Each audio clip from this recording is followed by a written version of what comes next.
तो तीनों खास मेहमान हमारे साथ जुड़ गए। सुधांशु त्रिवेदी राष्ट्रीय प्रवक्ता और सांसद भारतीय जनता पार्टी के, आलोक शर्मा राष्ट्रीय प्रवक्ता कांग्रेस पार्टी के हमारे साथ जुड़ गए हैं, और नवल किशोर हमारे साथ आरजेडी के प्रवक्ता जुड़ गए हैं। लेकिन इससे पहले कि हम चर्चा की शुरुआत करें, हमने आपको बताया वाणिज्य भवन से आप ये विशेष पेशकश आज हल्ला बोल का देख रहे हैं, क्योंकि काफी सुगबुगाहट है जीएसटी में कटौती के बाद।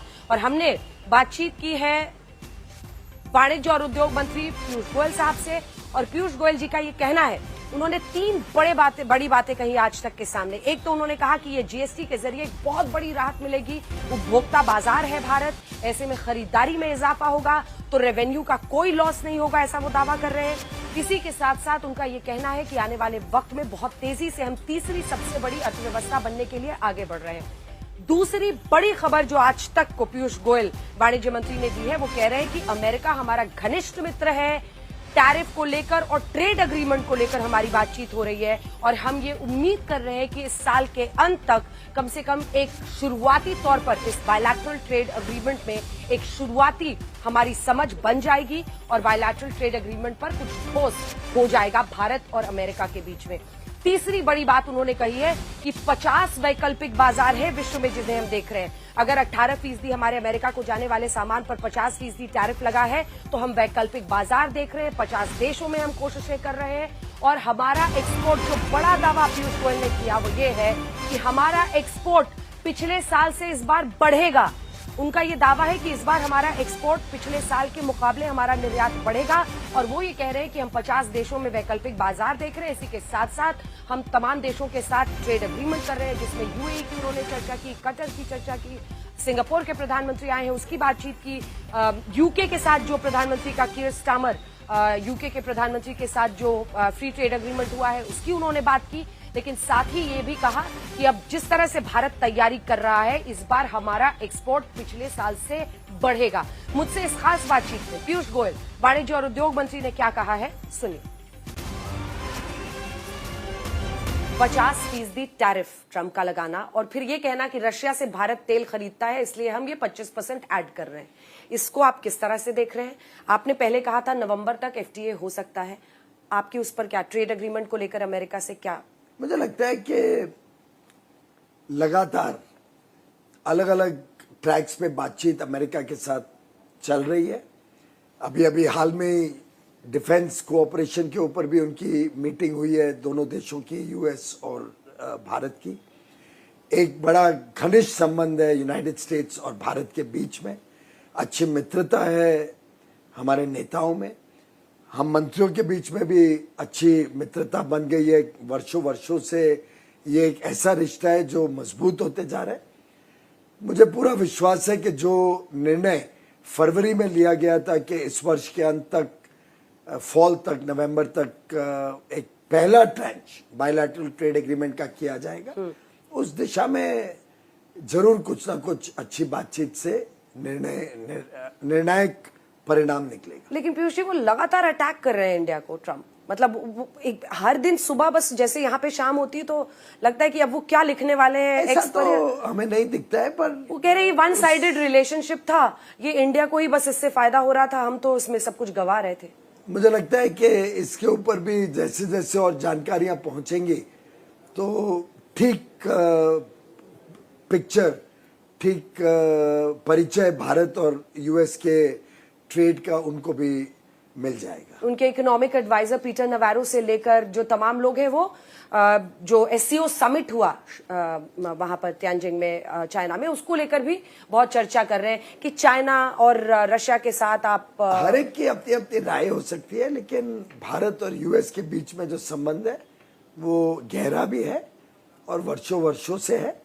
और मैं समझता हूं कि इस प्रकार की जो बातचीत होती है वो मीडिया के माध्यम से नहीं होती है, वो बंद कमरे में होती है। वाणिज्य मंत्री जी, आपने कहा कि पिछली बार से ज्यादा एक्सपोर्ट होगा, इसका आधार क्या है? क्योंकि ये खबर आई थी कि अगर अमेरिका नहीं, जो लगभग 18% हमारा एक्सपोर्ट है, तो हम अन्य जगहों पर निर्यात करके बाजार ऑलरेडी कई देशों के साथ फ्री ट्रेड एग्रीमेंट की भी बात चल रही है। यानी अगर कोई अफ्रीका का देश है, वो आज टेक्सटाइल खरीदते हैं बाहर से, तो हम भारत से उनको टेक्सटाइल भेज देंगे, और उनका कोई वस्तु ऐसा हो जो हमें चाहिए, समझो तेल है उनके पास, या एडिबल ऑयल है, या दालें हैं जो हमें चाहिए, वो हम उनके पास से खरीद सकते हैं। तो आदान प्रदान ऐसे हमने 50 देशों के साथ बातचीत शुरू की है।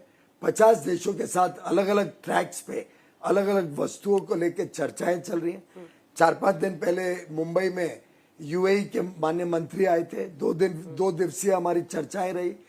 कई चीजों पे यूएई के साथ बातचीत हुई है। 18-19 तारीख को पूरी बिजनेस डेलीगेशन लेके हम वहां पे एक high level task force of investments सालाना हमारा होता है, उसकी बैठक भी करेंगे। बिजनेस टू बिजनेस कांटेक्ट करेंगे। जब से हमने एफटीए किया यूएई के साथ निर्यात बहुत बड़े पैमाने पे बढ़ा है। वैसे ही ऑस्ट्रेलिया के साथ बढ़ा है। ऑस्ट्रेलिया में भी और न्यूजीलैंड के साथ नया करार 2-3 महीने में हो जाएगा।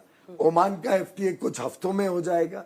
यूरोपियन यूनियन के साथ हमारी बातचीत लगातार चल रही है, जल्दी वो एफटीए भी हो जाएगा। तो एक प्रकार से देश दुनिया में के साथ अपने व्यापारिक संबंध बढ़ा रहा है। अर्थव्यवस्था की हालत याद करिए, 2014 में कांग्रेस क्या छोड़ के गई थी और कैसे मोदी जी ने 10 वर्ष परिश्रम करके एक फ्रैजाइल 5 इकोनॉमी को विश्व की सबसे तेज गति से बढ़ने वाली मजबूत अर्थव्यवस्था बनाया। 2 साल बाद हम विश्व की तीसरी सबसे बड़ी अर्थव्यवस्था बन जाएंगे। तो ये एक पूरा कैलिब्रेटेड मैनर में समय के अनुकूल बदलाव किए गए और आज ही सही समय था और सही समय पे सही कदम उठाकर जिससे राज्यों को भी कोई नुकसान नहीं हो, देश की अर्थव्यवस्था और तेज गति प्राप्त करे, लोगों को राहत मिले, लोगों को सामान्य वस्तुएं सस्ती करने का एक माध्यम बने। और मैं समझता हूं ये इतना ऐतिहासिक कदम है और इससे इतनी राहत मिलेगी, इतना डिमांड बूस्ट होगा कि मैं इसको एक अंग्रेजी में शीर्षक देता हूं, virtuous cycle of growth. Bharat की अर्थव्यवस्था का जो बढ़ाव है, जो वृद्धि है, उसके लिए ये एक मील का पत्थर साबित हो। क्या ये टैरिफ इस जीएसटी रिलैक्सेशन या टैक्स रैशनलाइजेशन के पीछे की वजह थी, ट्रिगर था? पहली बात तो आप समझ सकते हैं कि इतना बड़ा जो बदलाव हुआ है, इतना व्यापक जो जीएसटी में लोगों को राहत दी गई है, ये कोई 1 दिन 4 दिन 4 हफ्तों का काम नहीं है।